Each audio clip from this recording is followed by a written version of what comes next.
Cruzando as Conversas. Oferecimento Galeazzi Sul. Há 40 anos a evolução dos metais. Associação dos Oficiais da Brigada Militar e do Corpo de Bombeiros. Defendendo quem protege você. E Porto Color. Boa noite, começa aqui na RDC TV, mais uma edição do Cruzando as Conversas, o seu programa de análise e debates. Você pode nos acompanhar pelos canais 24 e 524 da Claro Net TV e pelas redes sociais @RDCTV Digital. É só procurar no Twitter, no Facebook, no Instagram, em todas as plataformas. Não deixe de mandar a sua mensagem, a sua participação é muito importante. Agradecer a todos os que nos enviaram as suas participações ontem. Não deixem de comentar o programa de hoje também. Você pode nos assistir e também participar através dos mais variados meios, então seja também integrante desta roda de debates. O Cruzando as Conversas é um oferecimento da Associação dos Oficiais da Brigada Militar, defendendo quem protege você. Galeazzi Sul, há 40 anos, a evolução dos metais. E Porto Color, soluções gráficas a Porto Color, atendendo através do WhatsApp. Não deixe de ter o serviço da Porto Color na sua casa. A RDC TV está promovendo os artistas locais e você pode ajudá-los através do QR Code que está aparecendo aqui no canto do seu vídeo. Então é uma ferramenta de auxílio a esses que vão ser talvez os últimos a serem liberados dentro dos setores econômicos. Eu vou começar o programa de hoje falando de um número. Ontem eu fiz uma pergunta. Eu perguntei ontem para o prefeito Nelson Marquesan por que ele havia fixado em 4,8 milhões de reais o volume de faturamento de uma empresa para determinar o seu fechamento em virtude da alteração dos critérios aí do modelo de distanciamento controlado. Pois bem, o número que eu trago para vocês aqui, na abertura deste comentário, é 877,8 bilhões de reais. Vou repeti-lo. 877,8 bilhões de reais. Representa, este número, 12,7% do PIB.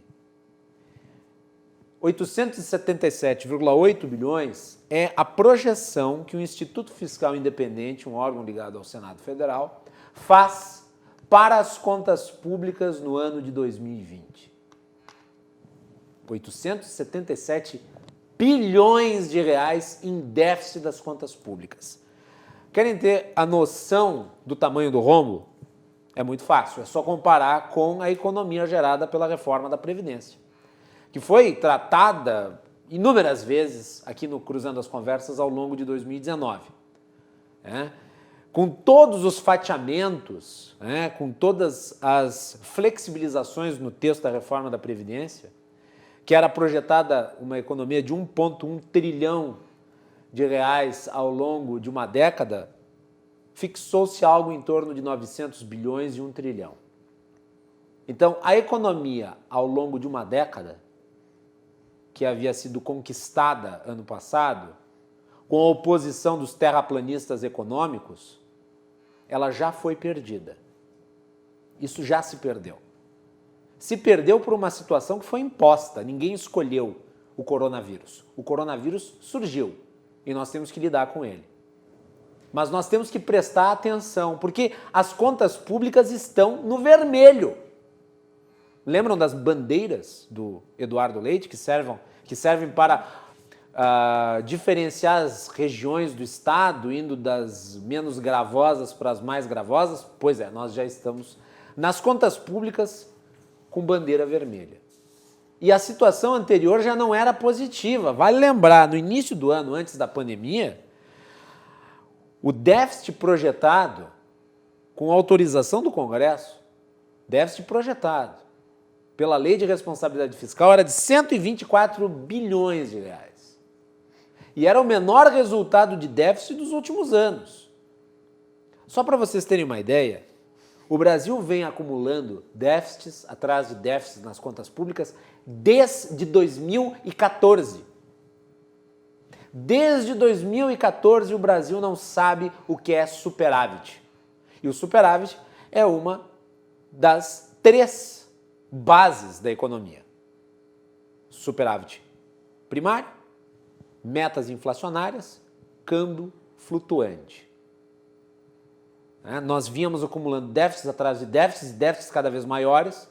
Depois que houve o impeachment e o lulopetismo caiu, começou-se um processo de reforma do Estado e diminuição da gastança e os déficits foram sendo reduzidos.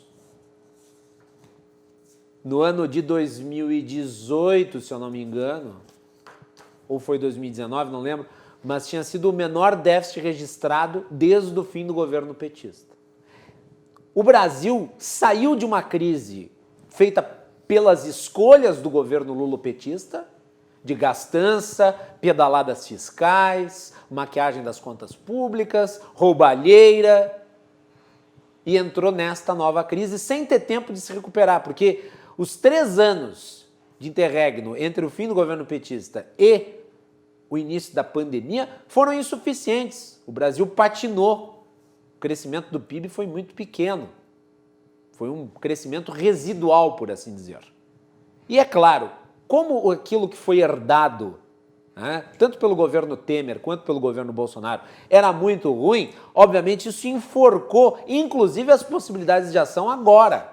Vejam, por exemplo, o caso da Alemanha. A Alemanha, que é um país que faz da contenção dos gastos uma filosofia de governança, e a Angela Merkel, que é a dirigente conservadora do país há mais de uma década, ela conseguiu um volume de recursos muito alto porque também tinha feito muita economia, inclusive reforma da Previdência.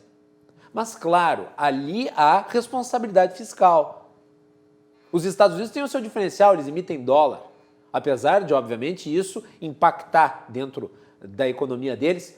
Inequivocadamente, eles podem se valer desse instrumento que nós não conseguimos fazer sem que com isso tenhamos inflação. Portanto, sair imprimindo dinheiro por aí é uma medida fácil e burra ao mesmo tempo, porque afinal de contas ela contrata uma crise futura. Então, os muitos mecanismos de ação diante de um cenário que é absolutamente extraordinário foram reduzidos. O Brasil estava com um nível de investimentos públicos muito baixo e continuará assim. O mesmo Instituto projeta que o Brasil só vai voltar a ter superávit nas contas públicas em 2033. 2033. Isso significa, se considerarmos o histórico recente, que nós vamos ter 20 anos consecutivos de déficits nas contas públicas brasileiras. 20 anos consecutivos de déficit nas contas públicas brasileiras. O Estado se agigantou, isso antes da pandemia, criou uma crise imensa que tragou a nossa sociedade. Quando começou a ser reformado, precisou atuar para apoiar empresários, para apoiar trabalhadores, para apoiar estados e municípios, para fazer investimentos na área da saúde e, com isso, asfixiado do ponto de vista da capacidade de ação, extravasou a sua própria capacidade. Então, nós temos aí, desses 877 bilhões projetados, e meu cabelo está caindo, ó, viu só? Aqui, ó. Eu tenho que cortar o cabelo. 877 bilhões projetados, 601 bilhões são relativos às medidas de mitigação da crise. Desses 601 bilhões, 388 bilhões são do auxílio emergencial. Detalhe, ele pode ser ampliado e bem provavelmente o será. 139,6 bilhões ajuda as empresas. 70 bilhões auxílio aos estados e municípios. E despesas com a saúde, 52 bilhões. Então, o setor público está com uma situação muito complicada. Ainda mais se nós considerarmos que com a crise relativa à pandemia, nós vamos ter queda nas receitas. E nós vamos ter um número muito grande de desempregados. É realmente dramática, a situação das contas públicas E daí nasce uma necessidade ainda maior de se reformar a máquina estatal. Durante essa crise, muitos falaram que o liberalismo estava enterrado, muitos falaram que agora estava se dando o devido valor ao Estado e que o Estado é o único fomentador e o único indutor do crescimento.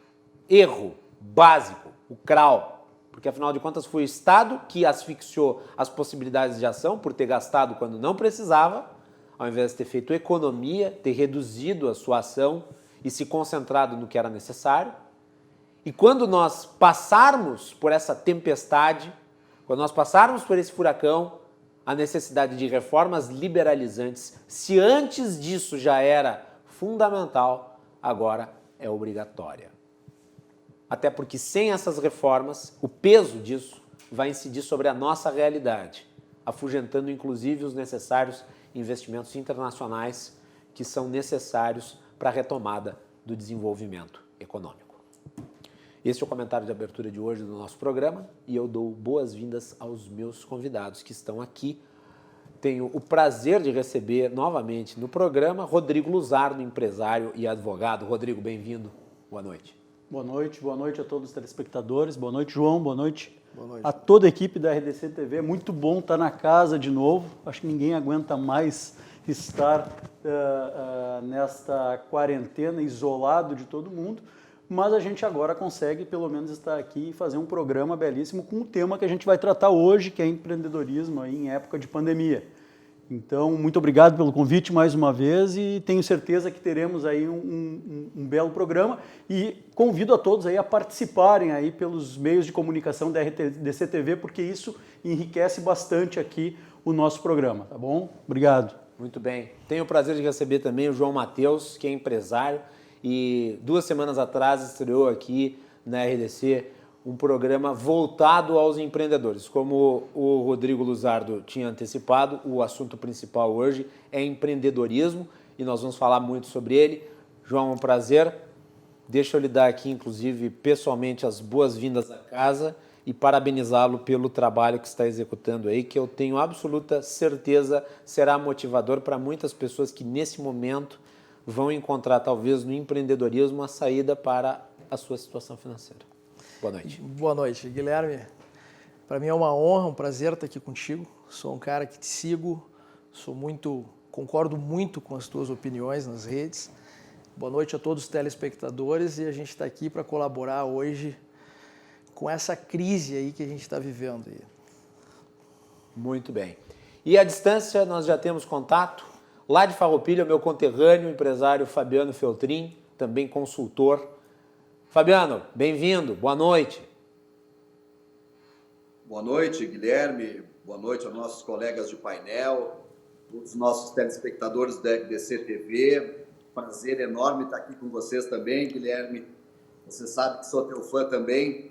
E um momento oportuno para nós estarmos trocando lições, um momento tão importante e que os líderes e os gestores vão ter que dar a sua contribuição também, além de, lógico, de cada um fazer a sua parte, seja em todos os cenários aí, seja em todos os poderes da nossa sociedade. Muito obrigado, Guilherme.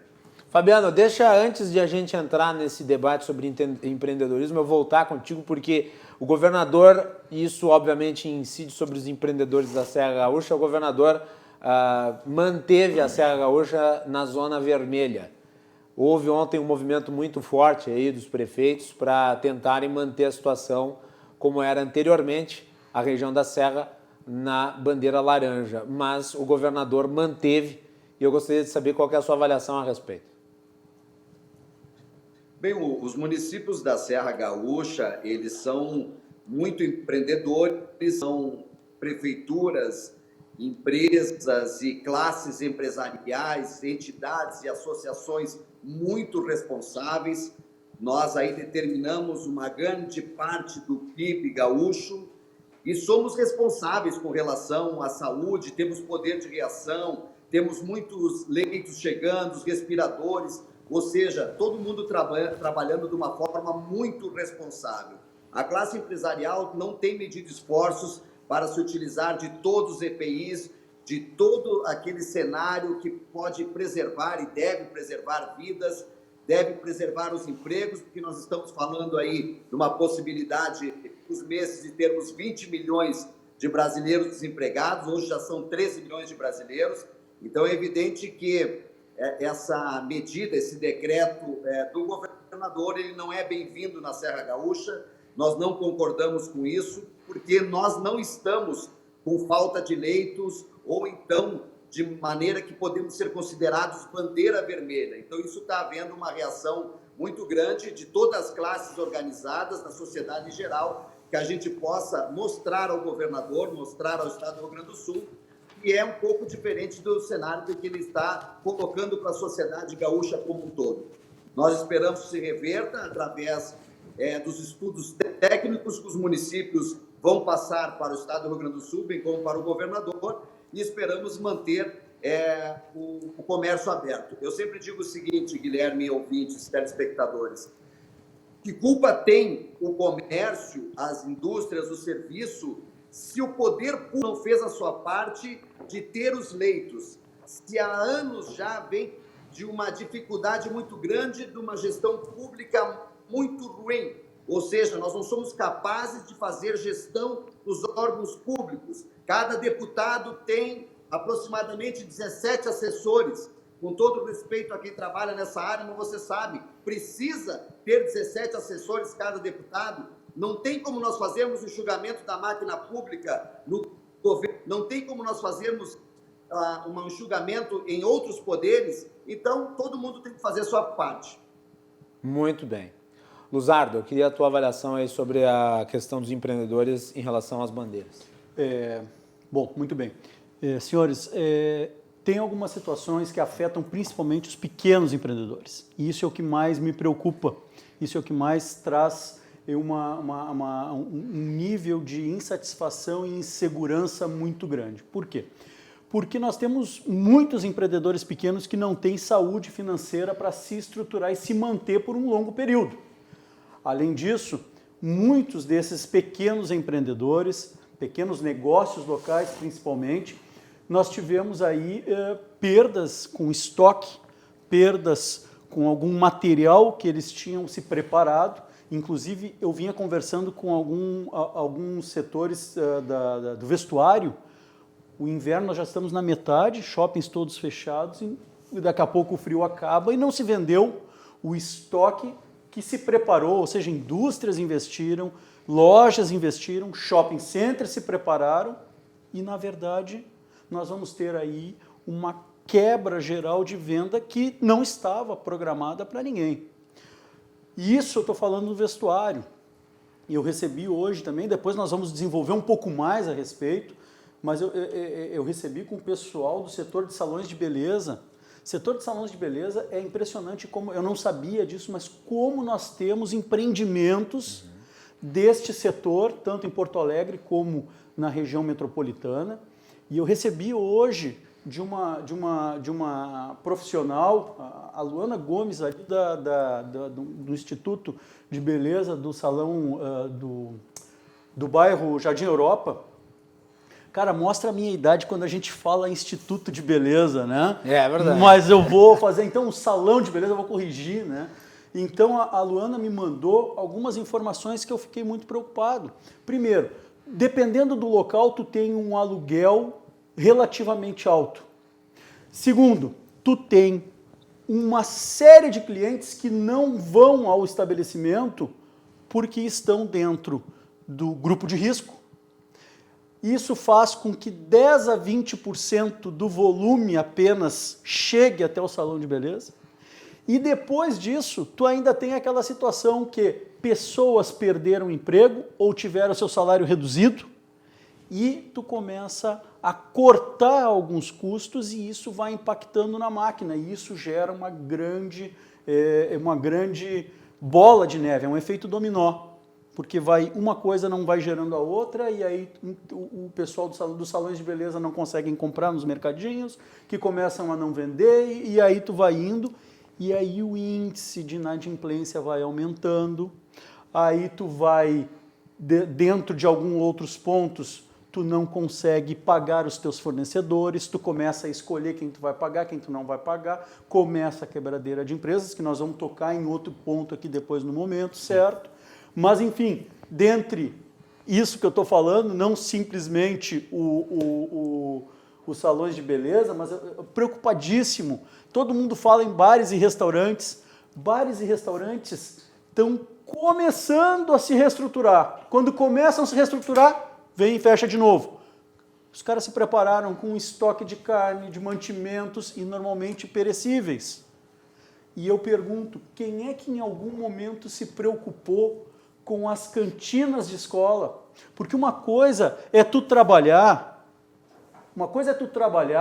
com o delivery, com teleentrega, o pessoal está se virando, está empreendendo um novo negócio. Agora eu pergunto, as escolas abrem para os donos de cantinas fazerem o mesmo? Não abrem. Eu vou falar da escola da minha filha, que é a que eu tenho experiência. Então, normalmente o pessoal da cantina da escola, lá do Pastor Domes, eles fazem obras, se preparam para receber o ano letivo. E isso é um custo. Para quê? Para dar um bom serviço, para dar um bom atendimento. Começou as aulas e logo, menos de 30 dias, acho que não chegou a dar 30 dias, as escolas fecharam. Fecharam com os estoques dessas cantinas todos lotados de materiais perecíveis. Como é que a gente administra esse tipo de coisa? Então, a gente coloca, mas tem setores, muitas vezes, que tu não consegue fazer um delivery, tu não consegue fazer um atendimento, tu não consegue simplesmente inovar no seu atendimento para recompor aquilo que você perdeu.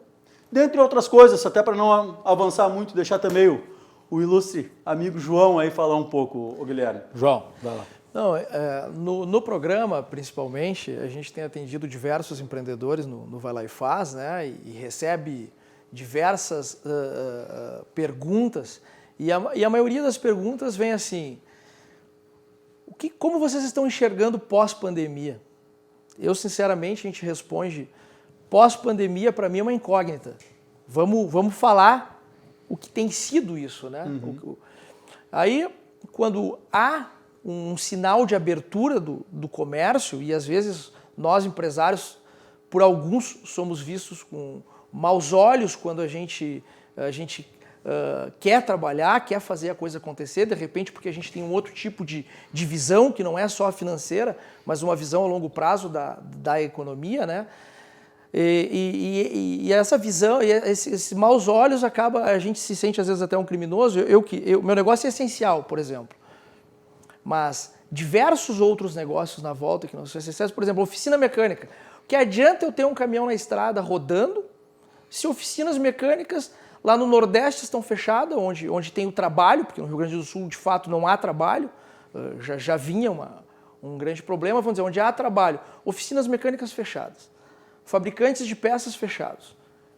Não tem nem como fazer o escoamento da produção que é possível. Né? Como o essencial vai rodar com tudo isso, entendeu? Então a pergunta que o pessoal tem feito, eu vejo durante a pandemia, e isso nos intriga muito, e eu venho conversando com alguns médicos, e vi esses dias também uma postagem acho que foi ontem, o doutor Sorrentino chamando o Eduardo Leite, chamando o Marquesan para uma live, para um debate, perguntando qual a base para resolver simplesmente fechar tudo ou determinar as coisas por bandeira.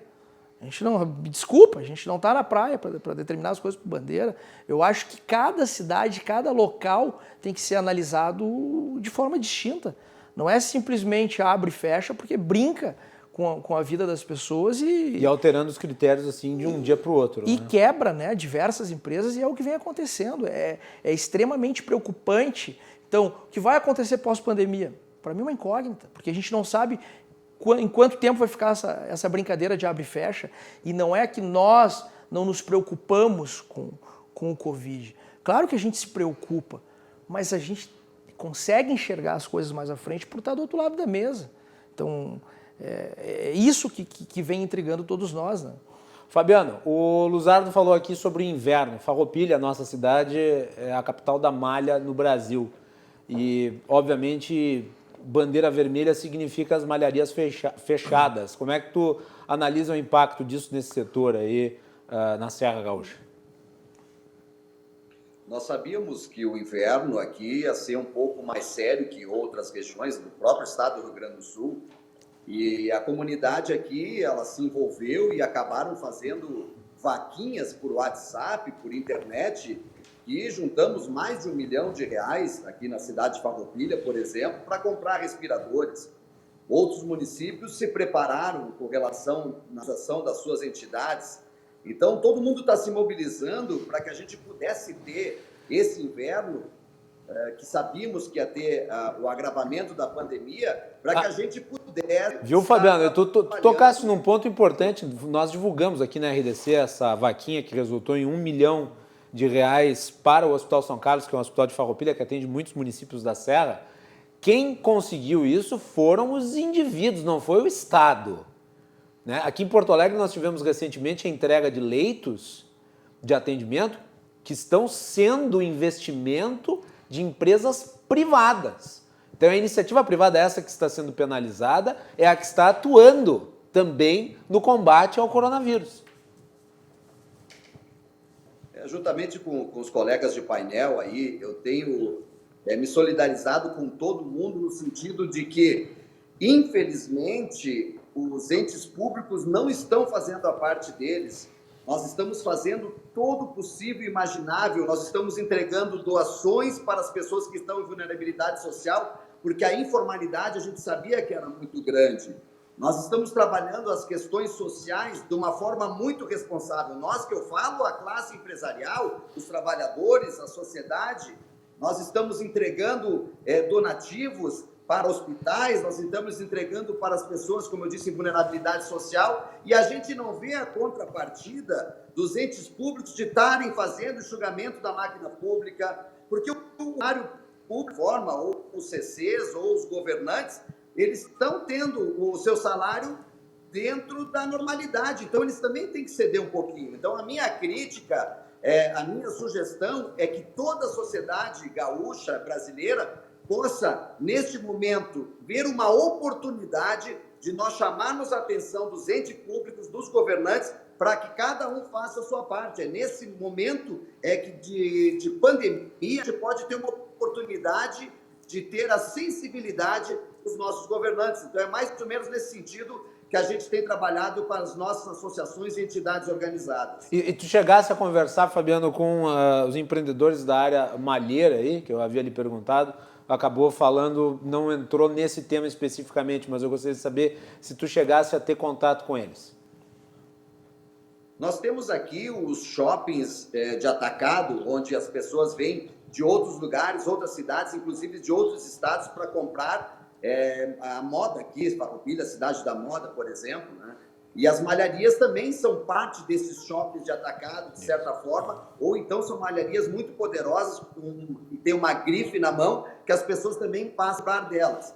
E as vendas até que estão acontecendo, mas o grande segredo é se as pessoas que estão comprando vão pagar, né? Porque tudo isso é feito a compra e é parcelado. E aí, se as pessoas não vendem lá na ponta, as pessoas vão pagando as malharias. Então, o sentimento assim, de muita animosidade, de uma ansiedade muito grande, porque se essa engrenagem não rodar, se o comércio estiver fechado, não vai ter o resultado final lá na frente e continuarão o desemprego e também a morte de muitos CNPJs, além de morte de vidas, é lógico, porque ninguém aqui de nós no programa estamos defendendo economia ou saúde. Nós estamos falando sobre o equilíbrio de todas as coisas, pedindo para que o ente público faça as suas realizações na área da saúde, que possamos ter os leitos, que possamos ter os respiradores e, ao mesmo tempo, que possam deixar as empresas trabalhar, porque a dignidade do ser humano,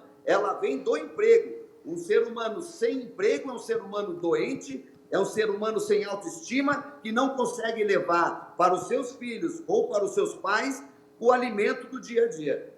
Luzardo, quer dar mais um ponto aí?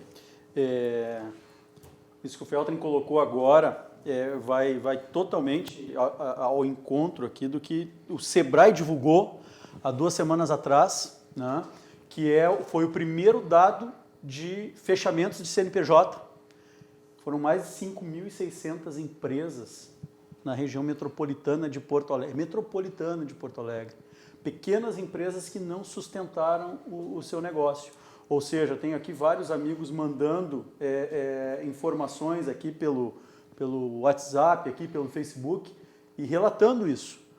Não se consegue lutar por uma redução do valor do aluguel. Isso não é uma coisa fácil, porque até o investidor que investiu seu dinheiro para ter o retorno do aluguel do seu imóvel, ele também conta com aquele dinheiro.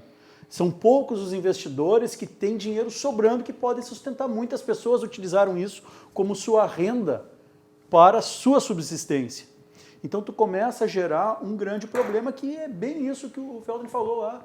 A inadimplência começa a aumentar a níveis estratosféricos. E outra, gente, 84% das pessoas dos CNPJs não conseguem pegar empréstimo destinado pelo governo federal, ou seja, se colocou nas instituições bancárias o valor à disposição, valores altos.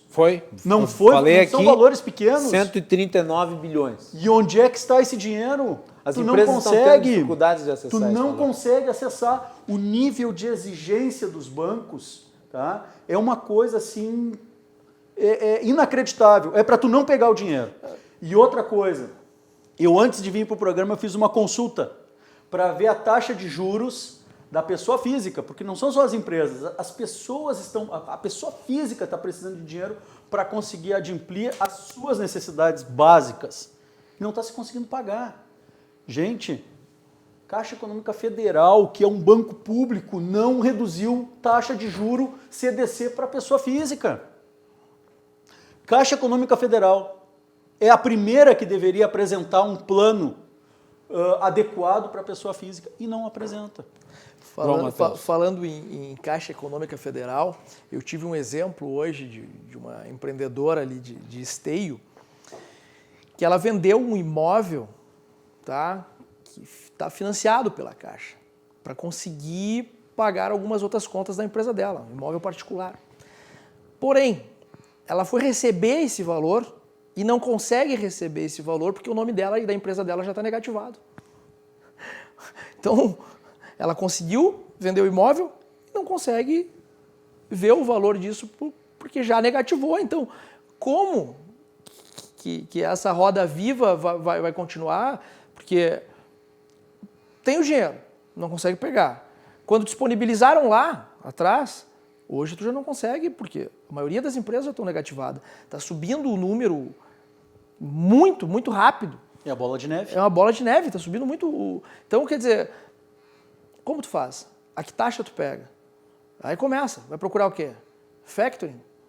Vai procurar quem? Então, começa a aumentar a taxa de juro, começa a virar essa bola de neve, tu já não paga funcionário, não paga fornecedor, porque fornecedores não te pagam. E como fica? E as pessoas ainda nos olham com essa vontade, querendo trabalhar, tipo assim, tá, mas eles não sabem que existe uma pandemia? Claro que a gente sabe que existe uma pandemia. Mas qual é a base de dados que eles estão tendo para tomar decisões? Se reuniram com o empresariado para tomar essas decisões? Claro que não, estão tomando decisões ao vento. Que experiência que eles têm para tomar esse tipo de decisão? E tu mencionaste aí a questão dos... o Luzardo mencionou a questão dos juros, e tu falaste sobre esse caso específico. É também importante ressaltar que o sistema financeiro, que é aquele que está mais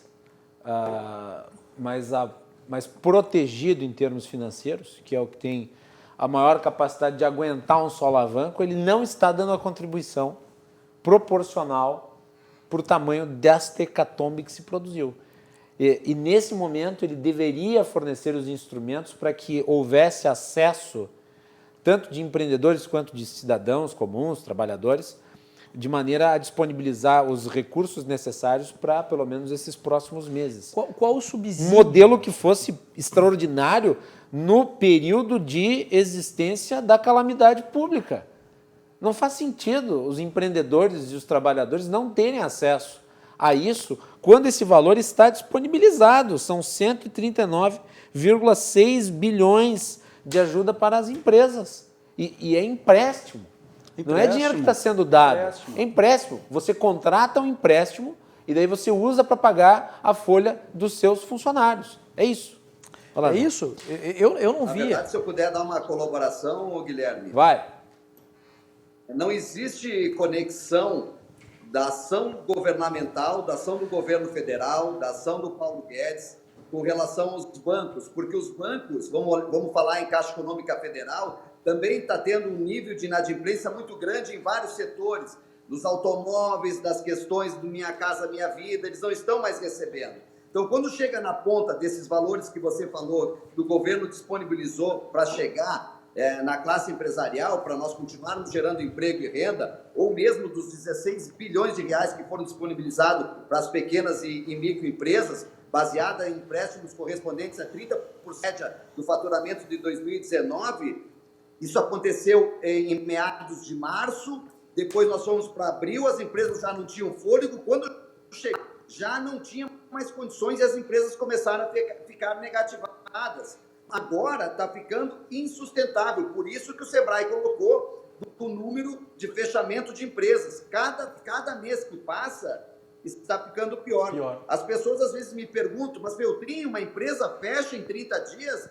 Fecha, porque o fluxo de caixa não aguenta. O nível disso que você tem com os teus recursos para pagar os trabalhadores, os teus funcionários, para pagar os tributos, para pagar a tua taxa de ocupação, que é o teu aluguel, para pagar as tuas mercadorias que tu compra para vender, a tua margem é muito pequena. Então é evidente, sim, a resposta é sim. Só quem tem empresa que sabe que sim, pode fechar em 30 dias, 60 dias, 90 dias, tu só aguenta se tu tiver empréstimo. Então é uma coisa lógica.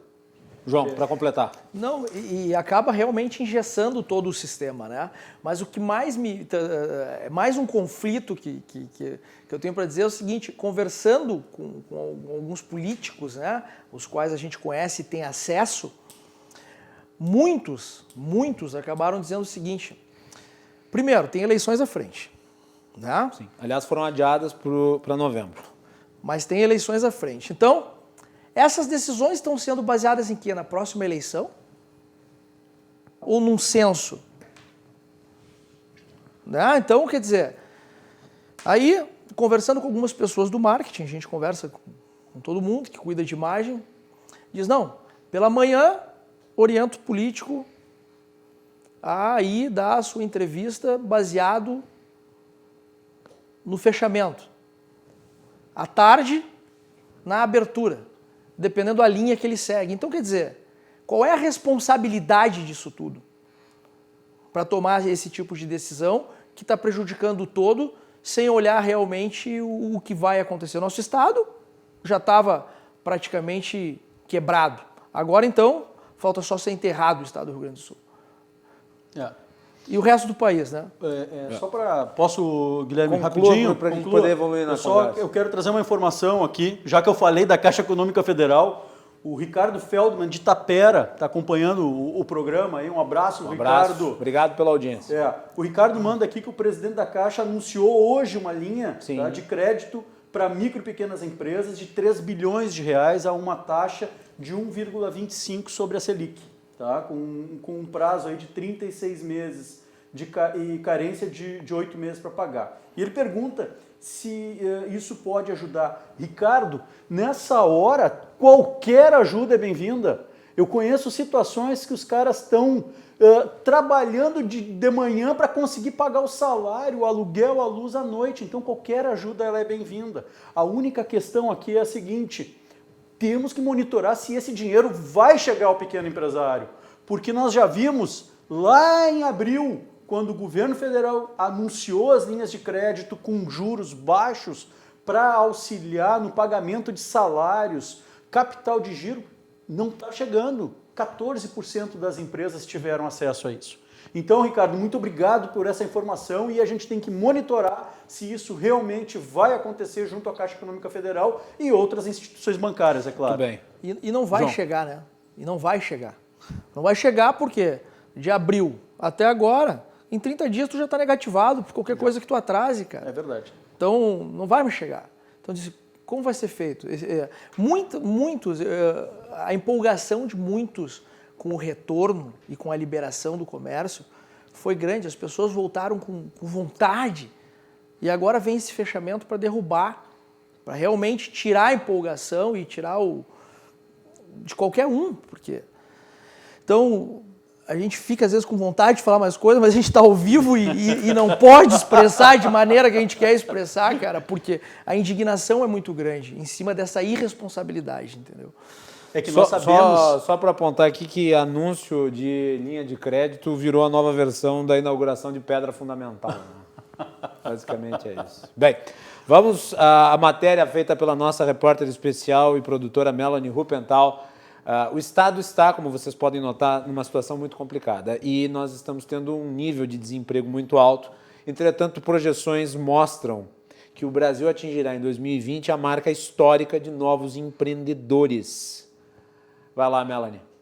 Pois é, em meio a uma pandemia, projeções apontam que o Brasil deve atingir uma marca histórica de empreendedorismo neste ano. A partir de uma pesquisa, foi verificado que em 2020 o Brasil deve alcançar o maior patamar de empreendedores iniciais nas últimas 2 décadas. Isso com aproximadamente 25% da população adulta envolvida na abertura de um novo negócio ou com um negócio com até 3,5 anos de atividade. Esse salto de novos negócios em plena recessão econômica não é um evento isolado desse momento.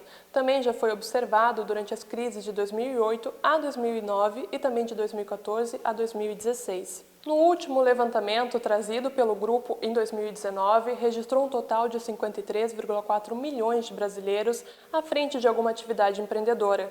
Neste ano, fatores como desemprego, informalidade e a busca por uma renda extra devem impulsionar os dados. A pesquisa ainda mostra que mesmo quem ainda não iniciou essa função tem vontade de fazer. De cada 10 brasileiros adultos que não são considerados empreendedores, 3 deles gostariam de abrir um negócio nos próximos 3 anos. Isso acontece também em um cenário de incentivo por parte do governo federal. O presidente Jair Bolsonaro sancionou a lei que cria o Programa Nacional de Apoio às Microempresas e Empresas de Pequeno Porte. A lei abre um crédito especial no valor de 15,9 bilhões. Além de criar novos empregos, o objetivo foi tentar manter também os que já existem. É verdade que o Brasil se destaca na iniciativa de criar novas condições de uma renda extra, mas nem tanto em manter. Segundo o Sebrae, 7% dessas empresas fecham por falta de lucro, 20% encerram o negócio por falta de capital e cerca de 50% dos pequenos empresários não sabem precisar se estão tendo lucro ou prejuízo no Brasil. Isso faz questionar a zona em que o empreendedorismo acontece, se é por vocação mesmo ou pela necessidade, sem necessariamente ter a preparação necessária para fazer o negócio funcionar. Macalossi, voltamos contigo aí no estúdio. Vou ensaiar aqui uma resposta a essa bela matéria feita pela Melanie em relação ao empreendedorismo do Brasil. 2 coisas levam o empreendedor brasileiro eventualmente a não ter o sucesso esperado. Muitas vezes é a falta de qualificação do empreendedor no sentido de entender a área em que ele está atuando. Muitas vezes o empreendedor é movido pelo espírito de empreender, pela necessidade de empreender, e é exatamente por isso, quando ele entra para aquele ramo, ele vê que a sua realidade, as coisas que acontecem naquele setor, estão muitas vezes acima da sua capacidade produtiva. Ele acaba, com isso, fechando as suas portas ou encerrando as suas atividades. O problema da qualificação profissional no Brasil, ele incide de maneira muito, muito grave nesse aspecto. E eu gostaria de trazer aqui os meus convidados para tratar dessa questão também. Fabiano Feltrin, vou contigo aí em Farroupilha. Bem, o crescimento do empreendedorismo é uma questão de sobrevivência, porque foi devido ao alto índice de desemprego, né? Sim. Nós estamos falando que 53 milhões de brasileiros estão desenvolvendo uma atividade empreendedora, mas como vocês viram na excelente reportagem da Melanie, 77% não conseguem dar continuidade, só 23% é que continuam. Então, o que eu tenho dito para as pessoas nos meus trabalhos de mentoria, nós temos negócios em toda a Serra Gaúcha, em Caxias do Sul, em Bento Gonçalves, em Farroupilha, em Gramado, Canela, é o seguinte: nós precisamos de mais empresários e menos empreendedores. A questão do empreendedorismo está sendo impulsionada pelo desemprego.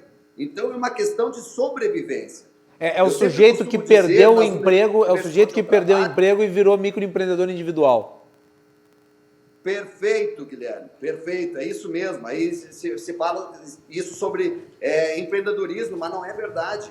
E o que eu tenho dito nas universidades, para os alunos que estão fazendo administração, estão se formando, querem botar o seu próprio negócio, uma coisa certa que vai acontecer no momento que eles empreenderem é que no primeiro momento vai estar errado. Vai estar errado. Você não vai sair tirando o seu prolabore, você não vai sair ganhando dinheiro no primeiro momento. Tem todo um período de amadurecimento que está provado aí. 77% das pessoas não aguentam, não conseguem. Então, nós temos que estimular essas pessoas a realmente terem um treinamento, de terem assessoria que possa dar continuidade nesse negócio deles. João Matheus. Com certeza absoluta, concordo aí com a tese do Feltrin, porque a gente tem vivido isso ali no programa Vai Lá e Faz, com todas as pessoas que a gente tem entrevistado e recebido perguntas de fora, muitos empreendedores ou quem quer empreender pedindo uma mentoria. E, na verdade, no Brasil, a dor ensina a gemer, né? E é isso que está acontecendo. Então, ou o cara vai fazer Uber, ou o cara vai vender na sinaleira, diversas questões desse tipo. Mas estruturar um negócio de fato e tratar de uma gestão, isso não tem base para isso. E tratar, por exemplo, de um planejamento de longo prazo, principalmente agora, que é o que a gente aprende, planejamento de 5 anos, 3 anos, não tem como fazer. Eu, por exemplo, estou fazendo planejamento estratégico todos os dias, principalmente agora. Sim. Então, realmente, o empreendedor, ele vem ser empresário, mas quando tem uma base. E nesse momento a gente não está tendo base e nem apoio. Né? Não dá para confundir saída emergencial para desemprego com ser empresário. Acho que isso é um problema que está sendo cavado aqui no Brasil. Aliás, a lei que gerou os microempreendedores individuais já foi no sentido de tentar acobertar ou criar um facilitador para que os informais, ou seja, as pessoas que tinham perdido o emprego, pudessem ter uma fonte de renda formal. Né? Mas basicamente é isso, Guilherme, não quer dizer também o que a gente está falando, que o cara não tem que ir fazer. Não, claro que não. Tem que botar a cara e tem que ir, e tem que tentar se autossustentar de alguma maneira. Não, e tem gente que atua no ramo como microempreendedor individual porque tem opção de fazê-lo, porque quer fazê-lo, porque acha que é mais adequado, porque às vezes até não quer pagar todos aqueles impostos que incidem sobre a legislação trabalhista. Sim, pode ser. Mas, inegavelmente, a política voltada para isso é nesse sentido, né, Luzardo, João e Feltrin. Vai lá. A gente está falando aqui, verdade, Guilherme, que eu queria dar uma nova colaboração. Vai lá, Feltrin. De empresas que estão hoje vivendo todo esse cenário de pandemia, tem que ter um comitê de crise, junto com o seu contador, junto com o seu advogado, você buscar informações que possam melhorar a tua performance, melhorar os teus contratos com os teus fornecedores, postergar pagamentos com aquilo que não vai negativar a empresa. Por outro lado, eu não posso negar aqui, e o Grupo Feltrin tem feito isso, que é um momento de oportunidades. Hoje, qualquer loja pode melhorar o seu ponto e ir para um ponto melhor com menor aluguel, que as oportunidades hoje estão muito boas para isso, né? Melhorar o seu patrimônio intelectual, ou seja, contratar pessoas que foram demitidas, boas pessoas com capacidade, porque uma empresa também é feita do seu capital intelectual. Então é um momento de você trazer pessoas melhores para o seu time, melhorar os seus fornecedores e se utilizar das tecnologias. Então a gente também não está sendo negativo aqui.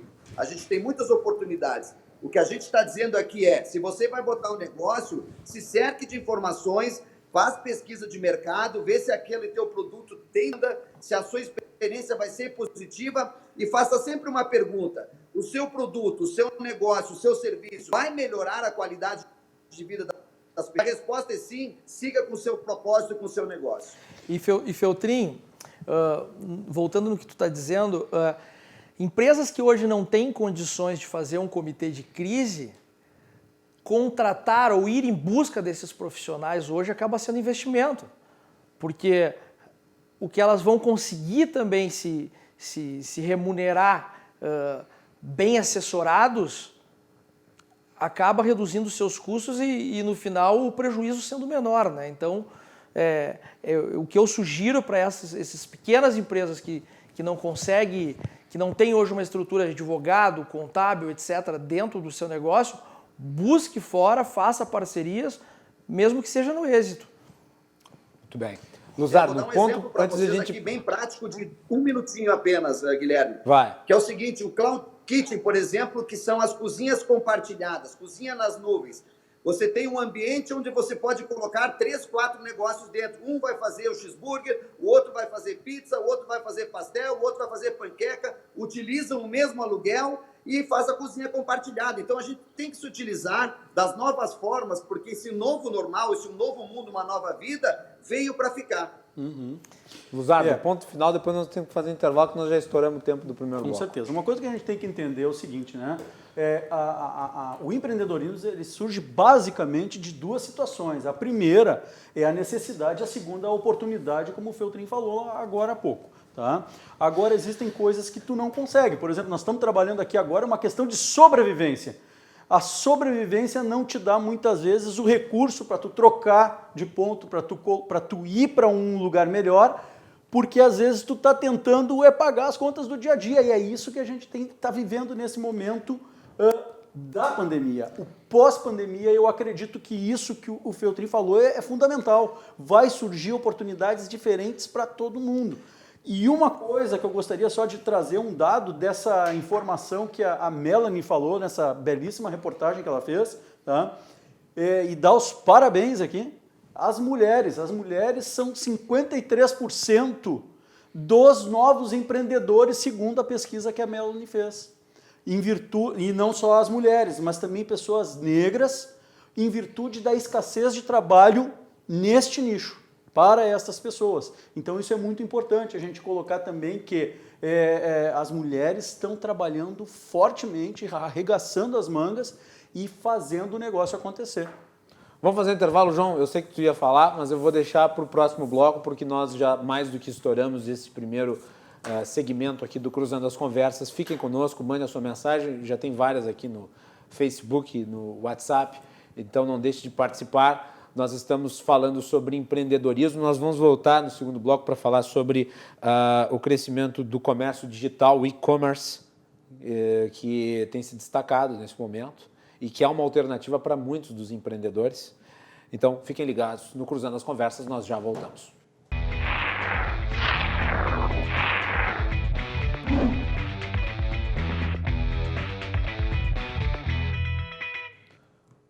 Voltamos para este segundo bloco do Cruzando as Conversas. O nosso programa é um oferecimento da Associação dos Oficiais da Brigada Militar, defendendo quem protege você. Galeazzi Sul, há 40 anos, a evolução dos metais. E Portocolor, soluções gráficas a Portocolor, atendendo também através do WhatsApp. Não deixe de ter os serviços da Portocolor na sua casa. No programa de hoje, participando por videoconferência de Farroupilha, meu conterrâneo Fabiano Feltrin.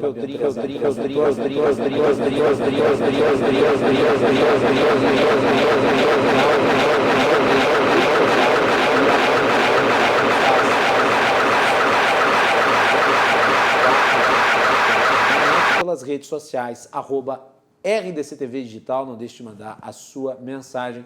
No último bloco do programa, nós temos também os comentários políticos direto de Brasília, de João Carlos Silva, os bastidores do poder. Muito bem, a Melanie fez também uma matéria sobre o e-commerce, que vem se destacando em virtude das medidas de distanciamento social e acabou sendo alternativa para muitos empreendedores. O e-commerce, que é um dos poucos setores da economia que tem crescido durante a pandemia. Vai lá. Uma grande possibilidade de esquivar a crise em meio à pandemia do novo coronavírus está sendo encontrada nos meios digitais. O e-commerce, ou comércio eletrônico, é uma modalidade onde os negócios e transações financeiras são realizados via dispositivos e plataformas eletrônicas. Devido à pandemia, muitos centros comerciais migraram ou têm incentivado pesadamente esse modelo. Foi registrado um aumento de 127% crescimento de compras de forma online, o que totalizou 23,9 milhões de pedidos. Uma pesquisa realizada pelo movimento Compre e Confie, só entre os dias 1º e 24 de maio, o varejo online movimentou 9,4 bilhões. Dentro desse cenário, os itens mais procurados são vale-presentes, alimentos, papelaria e brinquedos infantis. Segundo o Compre e Confie, o crescimento desses itens em específico podem ser explicados pela necessidade das pessoas em permanecer em casa após o início da pandemia no Brasil. Mas mesmo com uma maior procura, os consumidores acabaram gastando menos. Nesse cenário, os aplicativos também ganharam destaque, com um crescimento de cerca de 30% no primeiro mês de pandemia, especialmente se tratando de alimentos e bebidas. Apesar de todos esses registros, fica a pergunta de como serão as coisas nos próximos tempos e também superado o período de pandemia. A dúvida se a nova forma de nos relacionarmos ou de consumirmos a tecnologia e na tecnologia está entre os empreendedores. Para isso, não temos respostas definitivas no momento, mas continuaremos observando as novas adaptações da sociedade. Macalossi, voltamos contigo aí no estúdio. Muito bem. Queria a avaliação dos meus convidados sobre e-commerce. Rodrigo Luzar. Uma das coisas que é o futuro, já vinha se destacando muito, são as compras pela internet, e que agora realmente tomaram uma proporção sem precedentes. Sim. Então, a Melanie trouxe números importantíssimos ali, teve uma que não está nessa reportagem dela, mas que não sei se vocês sabiam, o mercado de vinhos cresceu 64% nos últimos 2 meses em vendas. Eu tenho ajudado bastante. Em vendas. Confesso. Eu também. Confesso que eu tenho ajudado muito. Então, só o mercado de vinhos aumentou 64% as vendas pela internet. Eu não conseguia identificar, até tentei junto aqui com alguns conhecidos que possuem comércio de vinhos, delicatessen, mas não consegui essa informação. Se aumentou também a venda presencial, que eu quero acreditar que não. Por exemplo, o mercado público teve uma queda violentíssima no movimento. Então, ali tu tem algumas lojas, né, que são especializadas na venda de vinhos, queijos, etc. e tal. A informação que eu recebi é que estamos com um movimento na casa de 20% a 30% do que seria um movimento normal. Ou seja, essa fatia de mercado acabou migrando para o e-commerce. Sem contar outras coisas. Por exemplo, quantas pessoas tiveram que se reestruturar na sua casa comprando móveis como escrivania, como, por exemplo, aulas online. Quantas pessoas tiveram que comprar computadores para os filhos porque as aulas passaram a ser todas pelo Zoom? A minha mãe, Luzardo, ela tem uma escola de balé. Ela instalou tudo na clínica de fisioterapia dela, instalou o computador e tal, o linóleo, e ela dá aula para as alunas delas todas através dos meios digitais. A minha esposa, ela faz atividade física diariamente, e ela tem o personal, e o personal vinha trabalhando, né, de forma quebrada, porque tu não consegue. Os caras na internet fazendo exercício enquanto eu como chocolate. E aí, o que aconteceu? Hoje, ela faz a aula com o personal através de videoconferência. Então, ele vai acompanhando os exercícios por isso. Isso tudo fez o quê? Fez aumentar a venda de eletroeletrônicos violentamente. Computadores, laptops, aparelhos celulares. Eu não tinha noção. O Brasil é o 4º maior mercado de venda de aparelho celular e agora aumentou em virtude dessa necessidade. Isso representa também que o shopping passa a estar na tua mão para tu fazer esse tipo de compra. E não só isso, tá? Existem outras coisas que não são e-commerce, mas passam a trabalhar nisso. Eu não sei se um monte de gente que aderiu pela necessidade. Eu Nem não tinha sei um se- e-commerce muito forte. Eu né? não sei se vocês sabem, mas nós temos aqui em Porto Alegre, o Dr. Luciano Eifler, é um dos precursores da telemedicina no Brasil. Ele desenvolveu muita coisa nessa área. O Dr. Luciano estava conversando comigo esses dias e ele me disse, hoje as consultas médicas estão acontecendo à distância. Ou seja, existem equipes Eu não sei responder se o Moinhos de Vento já está trabalhando, até eu teria que olhar isso. Mas Albert Einstein Sírio-Libanês possuem equipes de médicos especialistas para a telemedicina. O que aconteceu com a pandemia? A venda de equipamentos para a telemedicina extrapolou, ou seja, monitores, CPUs, laptops, tablets, que são os equipamentos utilizados para a telemedicina. E isso levou especialidades a locais que não tinham especialistas. E mais, além disso, ele conseguiu levar atendimento médico a pessoas infectadas, não colocando em risco os profissionais da saúde. Então isso faz girar, apesar de não ser um e-commerce, mas vocês vejam que a teleconsulta acaba sendo também um e-commerce. Eu fiz consulta com a minha nutricionista através... Até foi bom, porque pelo menos ela não viu o que tinha aumentado durante a pandemia, então até foi interessante. Mas ela vai notar agora porque a TV engorda. Agora. Tá lascado.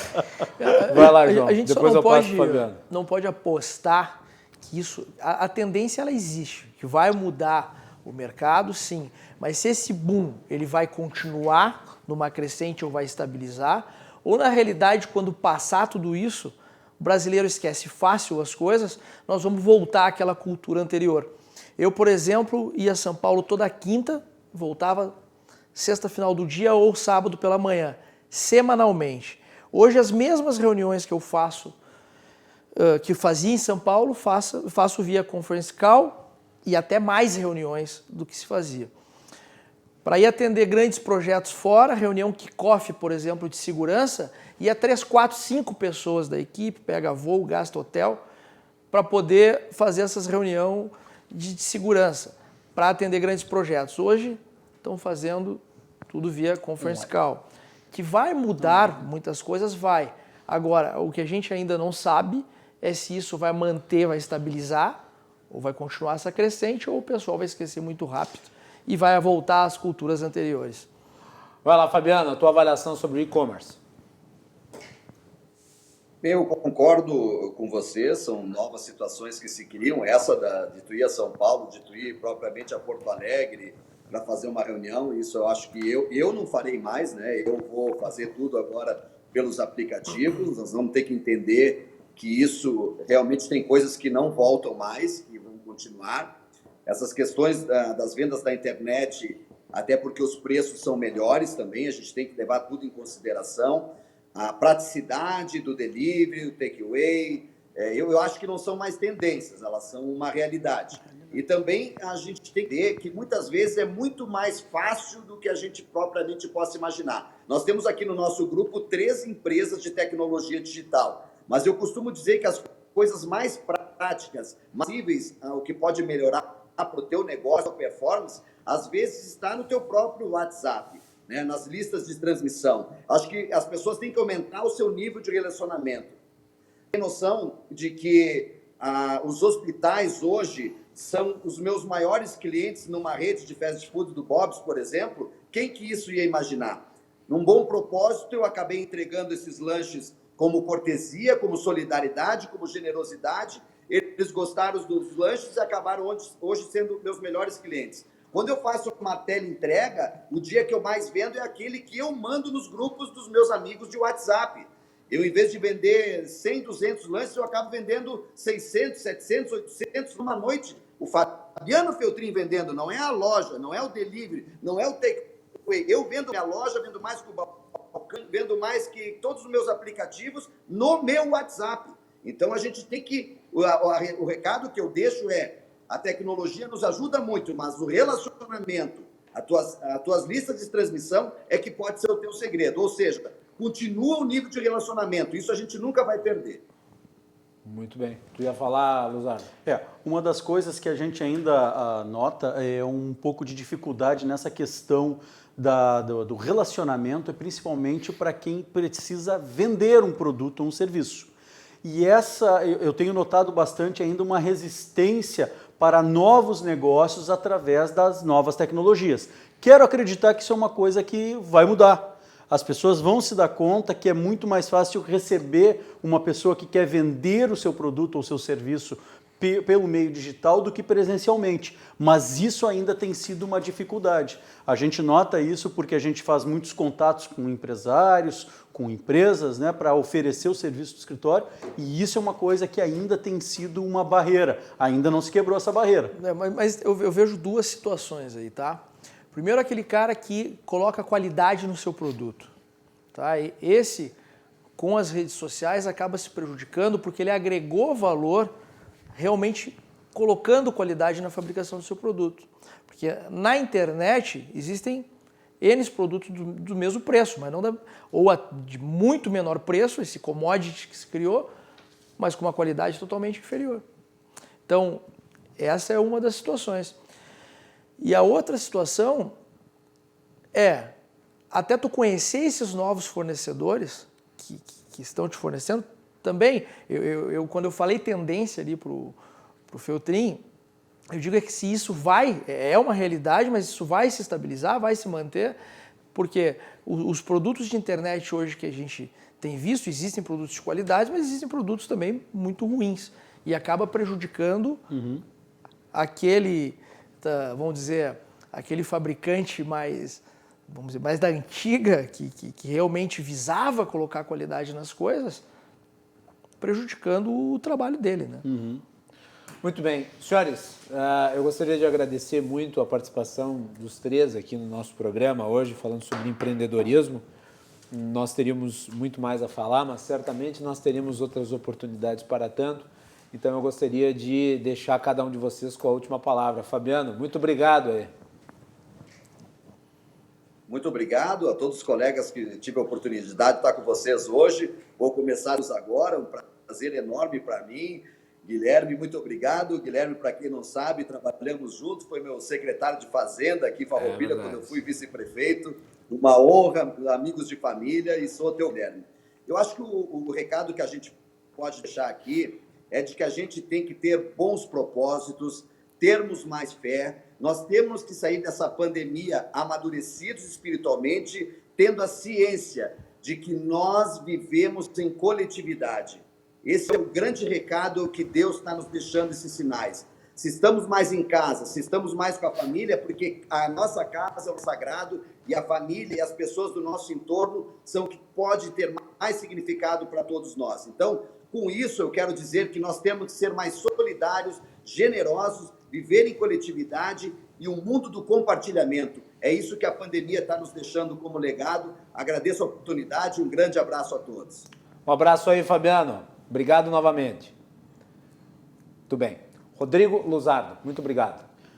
Bom, quero agradecer mais uma vez, muito feliz em voltar a casa. É muito bom a gente poder discutir assuntos tão importantes com grandes espectadores do estado inteiro, como a gente pôde perceber.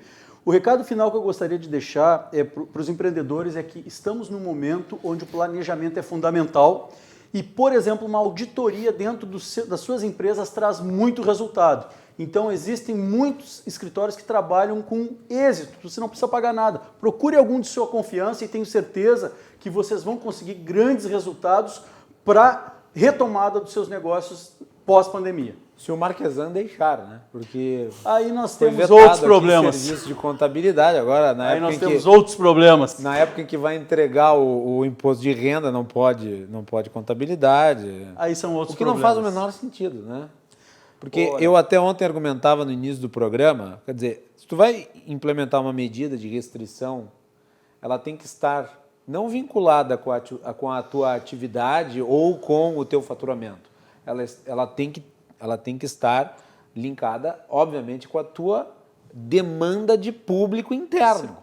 Circulação de pessoas. Não faz sentido revenda de carro fechar. Não faz sentido.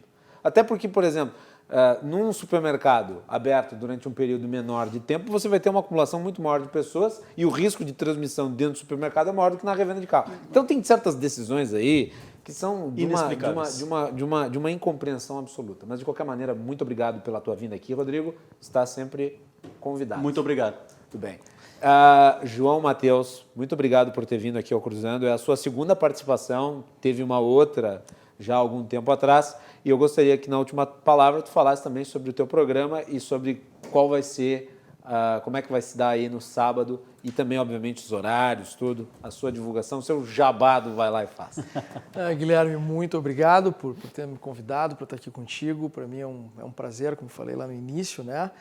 O meu recado para os empreendedores é o momento sim é de compartilhamento, fazer parceria, novas alianças, procurem aí centros de serviços compartilhados, porque vai ser a tendência para a redução de custos, né?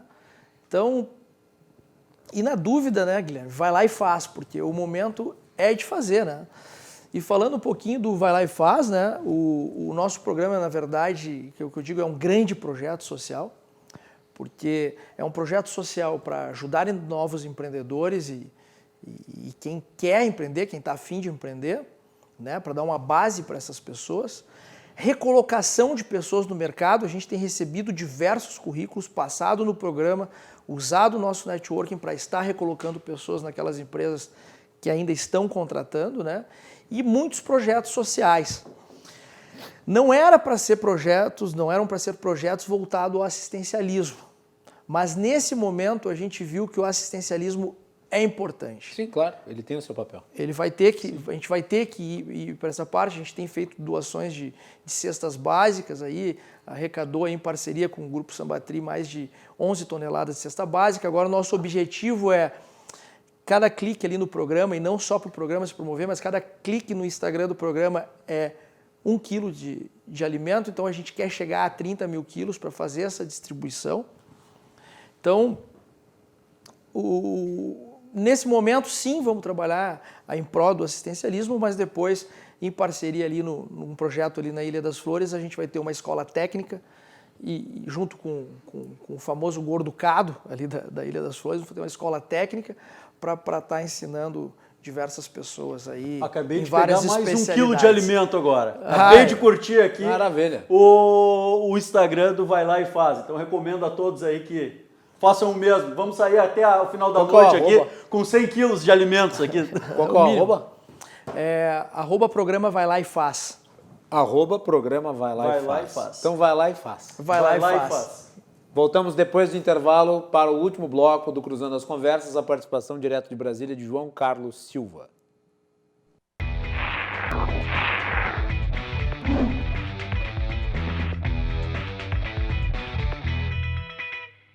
Cruzando as Conversas de volta para o seu último bloco aqui na RDC TV.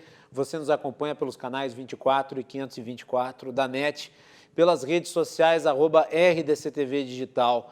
E o nosso programa tem o oferecimento da Associação dos Oficiais da Brigada Militar, defendendo quem protege você.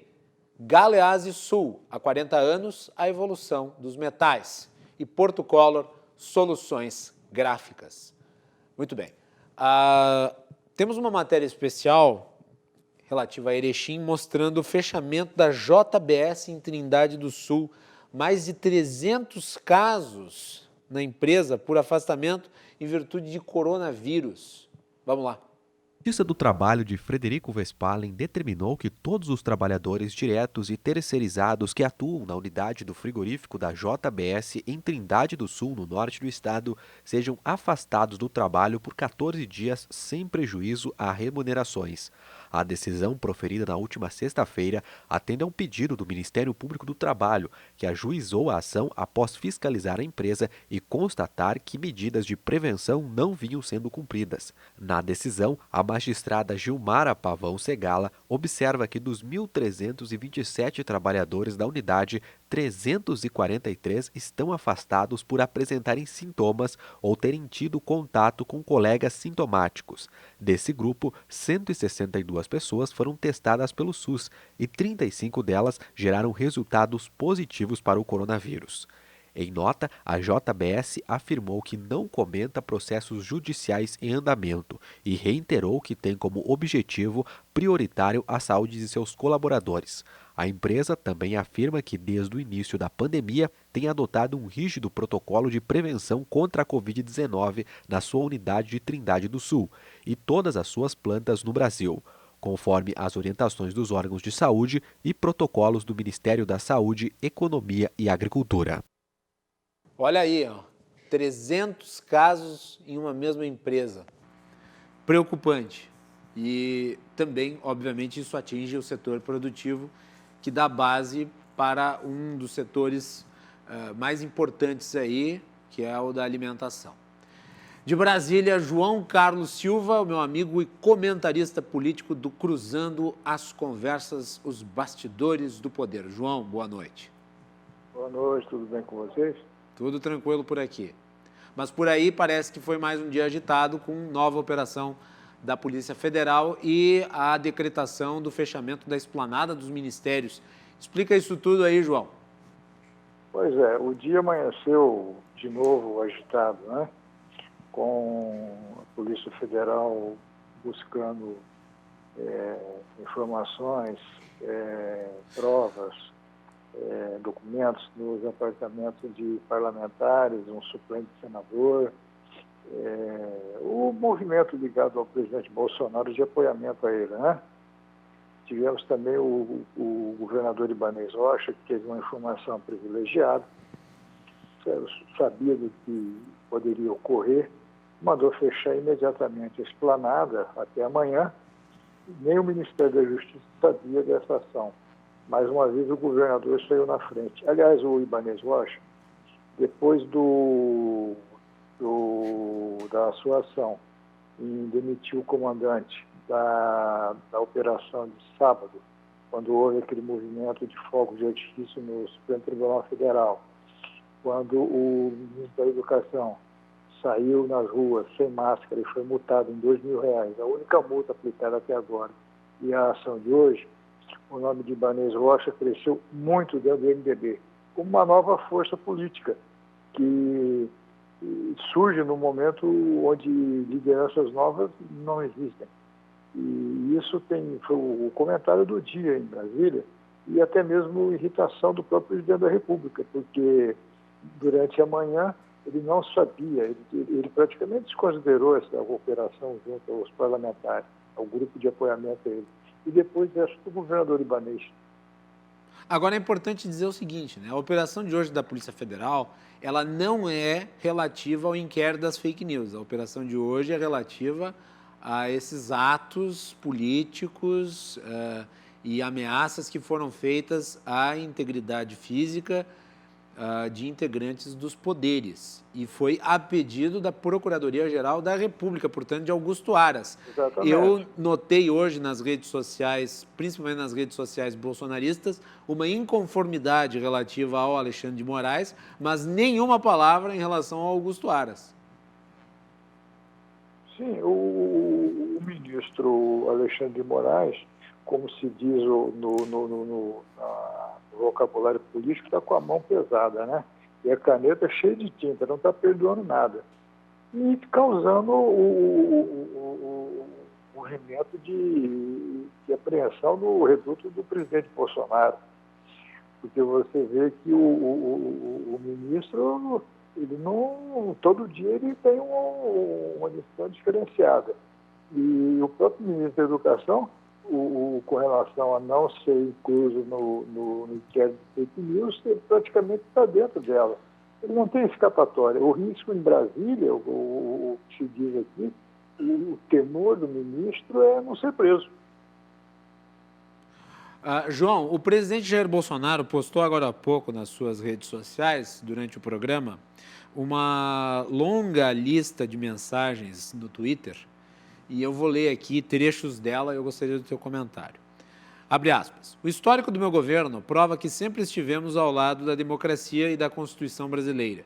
Não houve até agora nenhuma medida que demonstre qualquer tipo de apreço nosso ao autoritarismo, muito pelo contrário.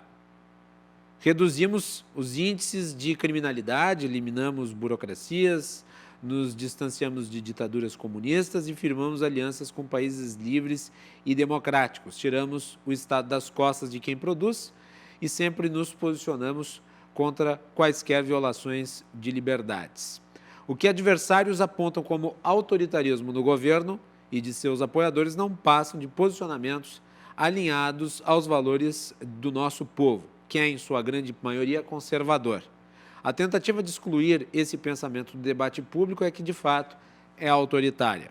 Vale lembrar que há décadas o conservadorismo foi abolido de nossa política e as pessoas que se identificam com esses valores viviam sob governos socialistas que entregaram o país à violência e à corrupção, feriram nossa democracia e destruíram nossa identidade nacional. Suportamos a todos esses abusos sem desrespeitar nenhuma regra democrática, até mesmo quando um militante de esquerda, ex-membro de um partido da oposição, tentou me assassinar para impedir nossa vitória nas eleições, num atentado que foi assistido pelo mundo inteiro. Do mesmo modo, os abusos presenciados por todos nas últimas semanas foram recebidos pelo governo com a mesma cautela de sempre, cobrando com o mesmo poder da palavra o respeito e a harmonia entre os poderes.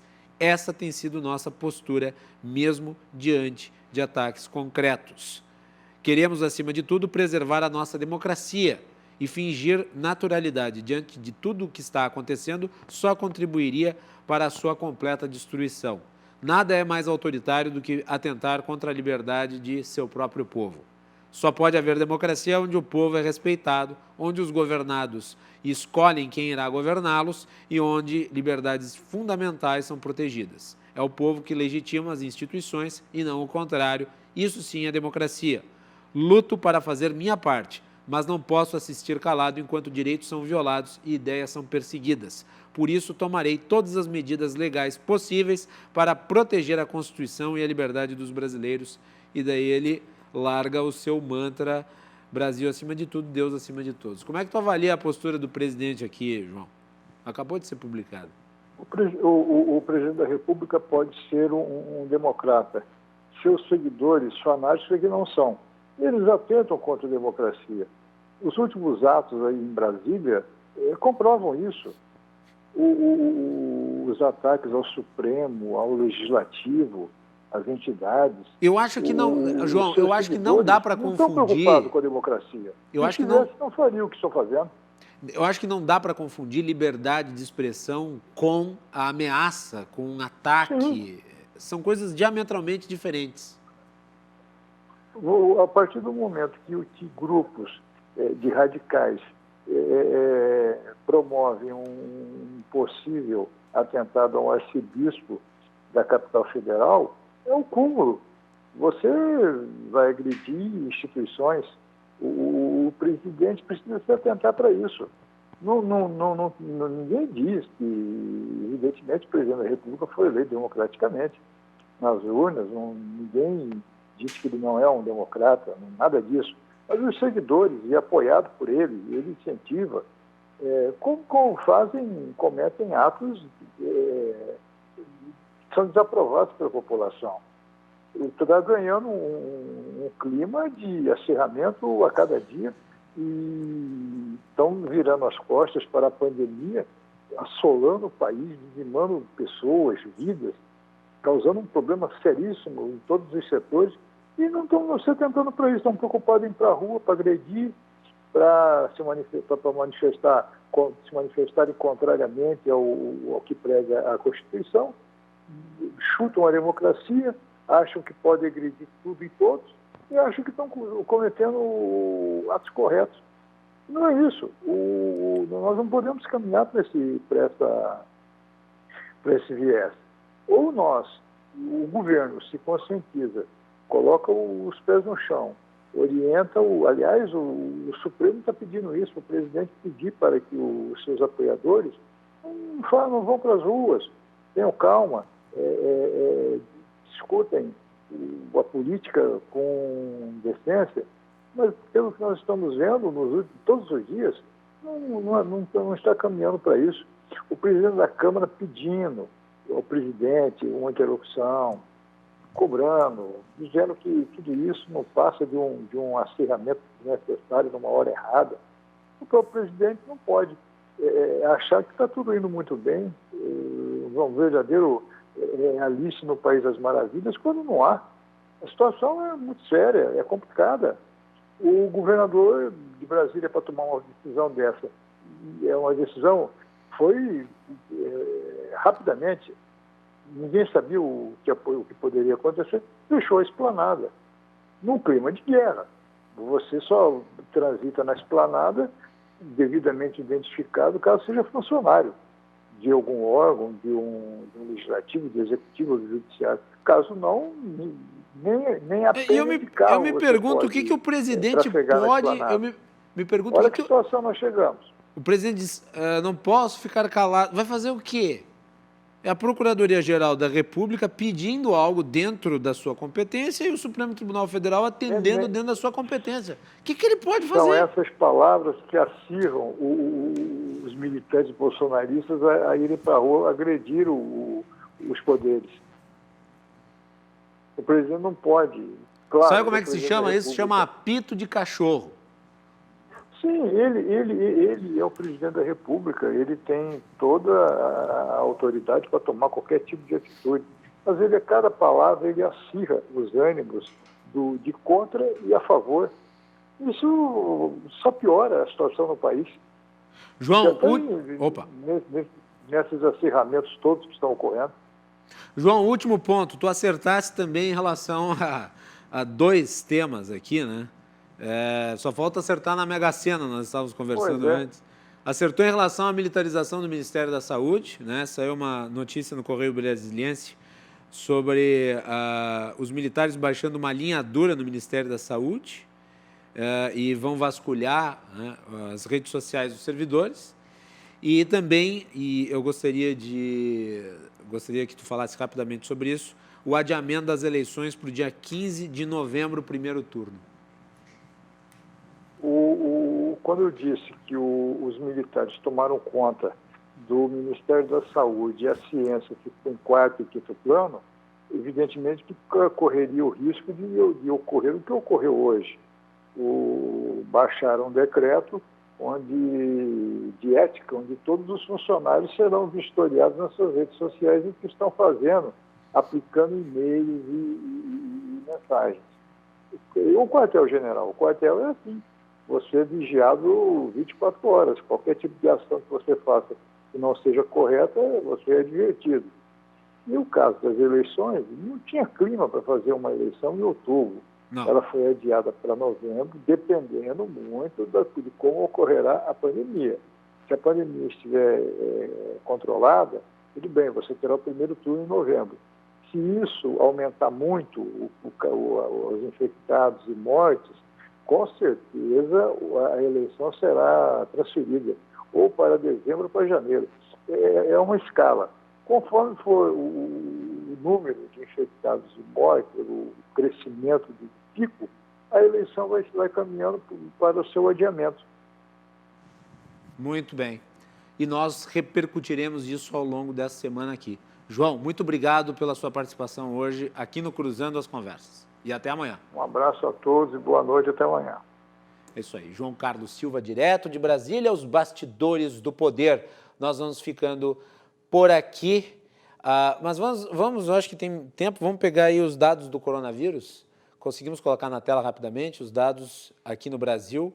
Nós estamos... Eu não consigo ver o número, é uma coisa impressionante. Meu retorno aqui eu não consigo ver. Vitor, me passa aí a informação ou traz a tela mais para frente, porque o número é muito pequenininho.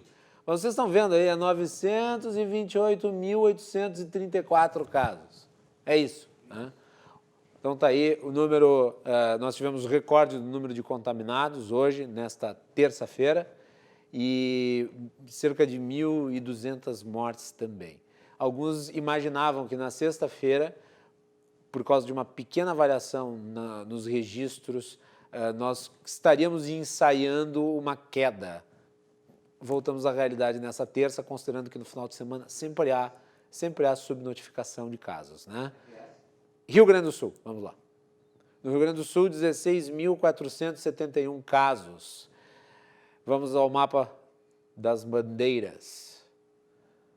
São 16.471 casos, 356 municípios afetados, 13.288 casos recuperados, 374 óbitos e 2.804 casos ativos. Agora, eu quero só trazer aqui uma informação. Vocês lembram quanto tempo demorou para nós chegarmos a 250 óbitos? Agora, notem como nós estamos chegando perto de 400 numa velocidade muito mais rápida. Isso é complicado. Boa noite e até amanhã.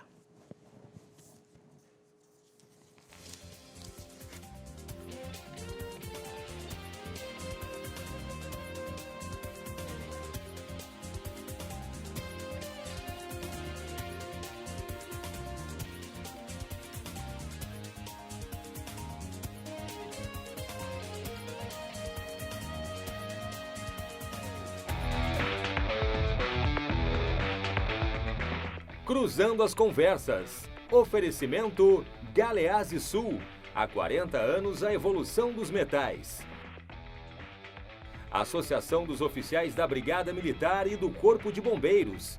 Defendendo quem protege você. E Porto Color.